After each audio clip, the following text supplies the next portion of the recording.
عارفين الصين بالصين يعني جونجوا.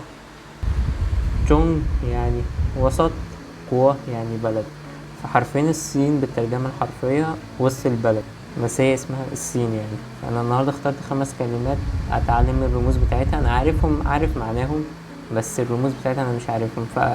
فأول كلمة اللي هو رين اللي هو شخص، تع يعني كبير، وسياو اللي هو صغير. وفان فاكت أنا من مدينة اسمها تعاليان. بس فدول الكلمات اللي هكتبهم وهحاول احفظهم. بس كده، ده احاول احفظهم النهارده باذن الله قبل ما انام. حابب اقول ان انا قعدت كتير احاول اقعد القعده دي واقعد اذاكر.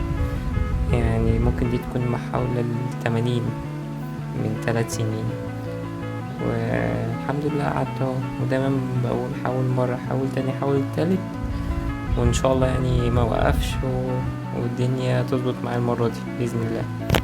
ربنا معاكم. لو نسكت اعملوا حاجة اعملوها دلوقتي. باي.